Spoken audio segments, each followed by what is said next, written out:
গুৱাহাটী ইউনিভাৰ্চিটিৰ BEd entrance এক্সামৰ যি admit card আছিলে তো আজিৰ পৰা আপোনালোকে ডাউনলোড কৰিব পাৰিব। আজি হৈছে 8 জুলাই, তো 8 জুলাইৰ পৰা যিহেতু ডাউনলোড প্ৰক্ৰিয়া হ'ব বুলি কোৱা হৈছিলে বা যিখন শিডিউল আছিলে তাত লিখা আছিলে, তো আজিৰ পৰা আপোনালোকে সেই এডমিট কাৰ্ডখন ডাউনলোড কৰিব। কেনেকুৱা ধৰণে ডাউনলোড কৰিব এই ভিডিঅ'টি দেখুৱাই দিছোঁ। পোনপ্ৰথমে যদি আপোনালোকে আমাৰ চেনেলত আহিছে তেনেহ'লে চেনেলটি ছাবস্ক্ৰাইব কৰি কাষৰ যিটো বেল আইকন আছে প্ৰেছ কৰিবলৈ নাপাহৰিব। আহক আজিৰ ভিডিঅ'টি আৰম্ভ কৰোঁ। পোনপ্ৰথমে মোবাইলৰ যিকোনো এটা ব্ৰাউজাৰ অ'পেন কৰি আপোনালোকে চাৰ্চ বাৰত চাৰ্চ কৰিব GUBED Assam Pro। GUBED Assam Pro charge কৰাৰ লগে লগে ওপৰতে যিটো ৱেবছাইটৰ লিংক আপোনালোকে দেখিবলৈ পাইছে তাত ক্লিক কৰিব, নতুবা ডেছক্ৰিপশ্যনত আমি এই লিংকটো দি থৈছোঁ। আপোনালোকে তাত ক্লিক কৰিলেও ডাইৰেক্টলি এইখন পেজ আপোনালোকে মুকলি কৰিব পাৰিব। ইয়াতে আপোনালোকে অফিচিয়েল যিবিলাক ডাউনলোড লিংক বা যিকোনো আপডেট আপোনালোকে এই ৱেবছাইটত পাব পাৰিব। ইয়াতে আপোনালোকে দেখিবলৈ পাইছে GUBED CET admit card 8 July, আৰু ইয়াতে ৰিলিজ বুলি আপোনালোকে আপডেটটো দেখিবলৈ পাইছে।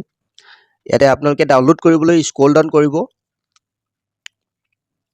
সকলোবিলাক আপডেট পঢ়িব। সিলেবাছ আপোনালোকে দেখিবলৈ পাব এই ৱেবছাইটত, কেনেকুৱা ধৰণে এডমিট কাৰ্ডখন ডাউনলোড কৰে তাৰ বিৱৰণ পাব। ইয়াতে দেখিবলৈ পাইছে ইম্পৰ্টেণ্ট লিংক ছেকশ্যন এটা আছে একেবাৰে তলত, আৰু ইয়াত তলতে দেখিবলৈ পাইছে টেবুলত GUBED CET এডমিট কাৰ্ড, আৰু তাৰ কাষত ক্লিক হিয়াৰ যিটো বটন আছে আপোনালোকে এই ক্লিক হিয়াৰ বটনত আপোনালোকে ক্লিক কৰিব।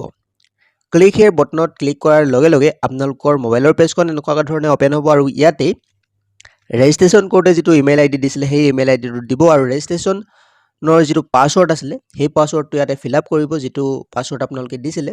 তাৰপিছত ইয়াতে যিটো কেপচা ভেৰিফিকেশ্যন দেখিবলৈ পাইছে, আপোনালোকে যিটো কেপচা ভেৰিফিকেশ্যন স্ক্ৰীনত দেখিব সেই কেপচা ভেৰিফিকেশ্যনটো তলৰ বক্সত লিখি লগইন বটনত ক্লিক কৰি দিব, আৰু আপোনালোকৰ যিখন এডমিট কাৰ্ড হয় এডমিট কাৰ্ডখন ডাউনলোড কৰিব পাৰিব। লগইন কৰাৰ লগে লগে আপোনালোকে এইখন পেজ দেখিবলৈ পাব। অলপ যদি স্ক্ৰল ডাউন কৰে ইয়াতে ডাউনলোড এডমিট কাৰ্ড বুলি দেখিবলৈ পাব। ডাউনলোড এডমিট কাৰ্ডত ক্লিক কৰাৰ লগে লগে আপোনালোকে এডমিট কাৰ্ডসমূহ ডাউনলোড কৰিব পাৰিব। এনেকুৱা ধৰণে আপোনালোকে এডমিট কাৰ্ডসমূহ ডাউনলোড কৰি লওক। ভিডিঅ'টি একেবাৰে শেষলৈকে চোৱাৰ বাবে ধন্যবাদ।